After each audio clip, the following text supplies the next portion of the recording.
Meeting Ken was interesting. I'll never forget the first time I pulled up to his old house. Out of the garage walks this big dude and tattoos everywhere, leather apron on, and boxer shorts. And I'm like, holy smokes, who is this guy?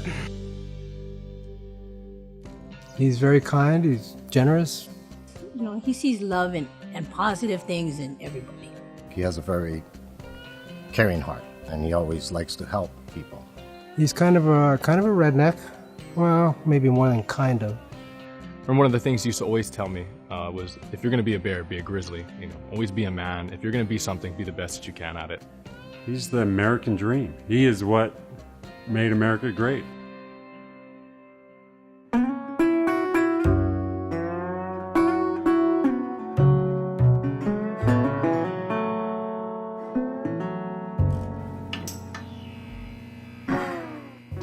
I'm originally from a little town in West Virginia called Palestine, a population of 120.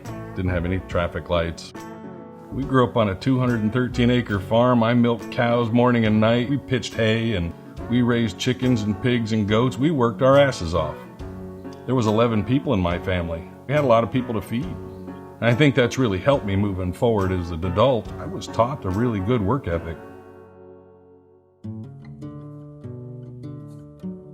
I joined the Marine Corps. They sent me as far west as they could get me at Kaneohe Marine Corps Air Station. And I stayed because I fell in love with a little hula dancer and got married to her. 32 years later, I'm still with the same hula dancer. Ken and I met when he got out of the Marine Corps in 1982. I admired his talents and his determination. If you can dream it, you can do it. And so he would say, I can do it. I can do that. He works hard, probably one of the hardest workers I know, and it motivated me into working harder with my life. And he always told me to pursue my dreams, and that's why I became a pilot, because I always wanted to fly planes. And he became a great knife maker, phenomenal knife maker, one of the best ones there is. Ken's passion for knives was evident when he was 3 years old. He grew up on the farm, and they always gave him a knife.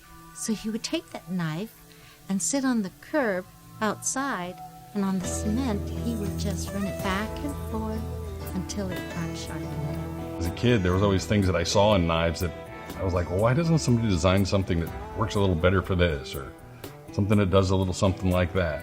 I used to think about how cool it would be to work with a knife company and have some kind of influence in the design. Problem was, I felt like I was the only one. And one day my wife and I were walking through Long's drugstore and found a magazine called Knives Illustrated. And I was like, what? A magazine about knives? He went out and bought tons of magazines around knives and books and anything he could find. I found that there was a local knife maker here named Stan Fujisaka, and he just built beautiful knives. They were in these magazines, and I asked him, I said, please teach me. So he's the one that taught me how to make knives. Stan created these folding knives that were just pure silk. He told me that if I wasn't a better knife maker than him, that he had failed. So I think it's been a pursuit of trying to live up to that, to try to surpass the sensei. And I was thinking, well, hell, how can I make a knife smoother than Stan's? And I came up with the assisted opening category of knives. I'd heard of this custom knife maker in Hawaii who had this very cool mechanism, and set up an appointment to come see him, and he showed me the mechanism, and I was just like, wow, this is a game changer. I gave a lot of companies opportunities to do it, but they were all like, well, this is a switchblade knife. It's like, no, read the definition of a switchblade. So I went around and around and around, and this guy, Doug Flagg, he was enthusiastic about this assisted opening. The rest is history.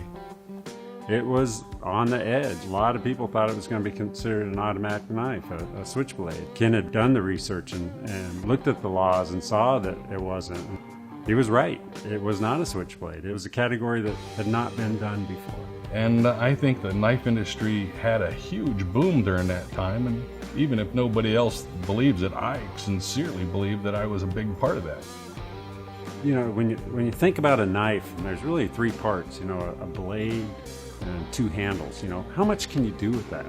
But Ken continues to innovate, and now we got the new field strip mechanism where you can disassemble your knife without any tools, and it's amazing. You can come up with that stuff.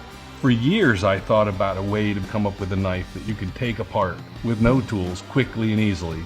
And I believe this field strip technology on the home front, this knife right here, is a step in the right direction.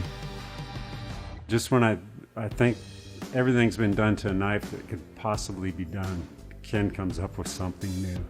I mean, Ken must be the most decorated Blade Show award winner of all the custom knife makers. And he's the youngest inductee into the Blade Magazine's Hall of Fame, and that's a huge accomplishment. Working with Ken, there's a certain level of perfection that's expected, and you just got to live up to that. You know, you'll say, hey, it looks good enough, but you know, he'll say that's really not what we're all about. It can't be just good enough, it's got to be perfect. I think that what I really strive for is finding new categories, new areas that haven't been exploited, looking at a different way to interpret the knife. I've never really seen him hit a dry spot. You know, it always seems that he comes up with something new or is successful in doing what he set out to do in the first place. He's just a determined man. I'm surprised of the many years that he's been doing knife making. I think it's 20-something odd years, and it's a passion of his. End of the day, nobody needs another knife. And there's a zillion of them to choose from. I'm fortunate as hell that they choose mine. They don't always choose mine, but they are choosing mine. I'm grateful as hell for that. Ken is the most loyal guy I've ever met. He has been a huge help to me and followed me where I've gone in my career, and I can't put words in, you know, what that means. I mean, it's indescribable. There's a lot of knife companies out there. Doug's the one that came to Hawaii, put his job on the line, and he gave me an opportunity that nobody had ever given me. I could never thank him enough. I'm one of the few people, I think, in life that really found what I was meant to do. And I truly believe that this is what I'm meant to do.